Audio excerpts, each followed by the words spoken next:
Magandang araw at ngayon pala ay gagala tayo sa Macau. Siyempre hindi natin pinapalampas yan na nandito na naman tayo sa Hong Kong at napakadali lang bumisita sa Macau. So ito pala ay pangalawang beses ko na nagumala ng Macau at ngayon kasama ko nga dito yung dalawa kong kaibigan which is si Merlin and Gemma. Kung galing ka nga sa Hong Kong, yung hindi ka na kailangan sumakay ng airplane dahil bus lang po ay makarating na po tayo sa Macau at ferry. Kaso yung ferry is hindi ko pa nasubukan kahit na 2 beses na ako nagpunta ng Macau dahil medyo pricey yung kanyang pamasahe. At ito lang pong bus ang aming sasakyan, ito lang pong afford ng person, nag-budget lang po kami dito ng pamasahe ng $200, nag-top up kami sa aming Octopus card para hindi na kami gumamit ng Hong Kong dollar. At ang Macau pala ay tumatanggap ng Hong Kong dollar, walang problema yan, kaso lang yung sukli nila is Macau dollar which is hindi naman tinatanggap dito sa Hong Kong. At dahil nga ng first experience namin sa Macau ay nagutom kami at nauhaw, kaya naman ngayon marami kaming bitbit na pagkain, prutas at tubig. At dito pala sa Macau, yung ating SIM na ginagamit sa Hong Kong is wala palang signal dito, so bali wala tayong internet. At ito na ngayon sinasabi ko sa yung pagkain na baon namin. Meron kaming kamote, mais, tsaka oranges. So ito na nga at kinakain na namin dito bago kami gagala. At dahil nga pangalawang beses na namin itong pagpunta ng Macau, meron na kaming idea kung ano yung aming gagawin. So nilista ko na lahat ng mga pupuntahan namin at kung ano yung mga bus na sasakyan namin at kung saan kami sasakay. Pero kahit na wala kaming internet is marunong kaming pumunta dahil doon sa aking nilista na mga itinerary. At ito namang tower, nakita niyo sa likod, yan yung popular Macau Tower. So, nag-search din pala ako kung ano yung mga gagandang place na pinupuntahan ng mga turista dito.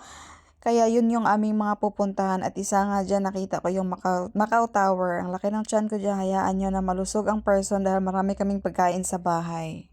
At hindi ko nga inaasahan na makikita namin itong Macau Tower na dito lang pala sa harap namin kung saan kami nakapwesto na kumakain. Siyempre isa-isa kaming picture, kanya-kanyang picture at mag-emote-emote.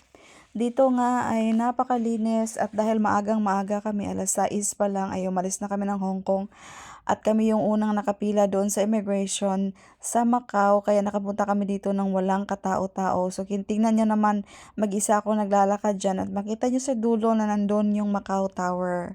Ayan, so ito yung privilege na maaga tayo dahil napakaraming tao ang Macau dahil tourist destination nga siya dito sa Asia. Isa sa mga tourist spot na napakagandang puntahan talaga kaya napakaraming tourist. Pero dahil nga maaga, isulong-sulo pa ng mga person. So, ang ganda ng weather ngayon, mainit, pero medyo malamig siya dahil winter pa nga, spring pa pala. So, perfect lang talaga yung aming paggala dahil yung last na paggala namin dito is napakainit, which is hindi mo talaga ma-enjoy. And triple yung pagod mo.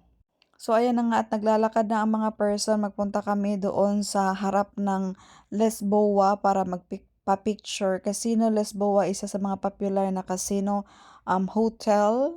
I guess it's hotel or mall dito sa Hong Kong. So, naglalakad ang mga person. Ayan. So, palabas na tayo. Galing kami ng Macau Tower. Yung Macau Tower na view. Hindi naman talaga kami nakalapit pero at least makikita lang yung Macau Tower. Ayan na tayo. So, nandito na tayo. Yung harap pala, ito yung malaking casino at hindi ko alam na hindi kami pumapasok dyan kasi parang hindi ata siya pwedeng pumasok pag hindi ka naglaro or whatsoever.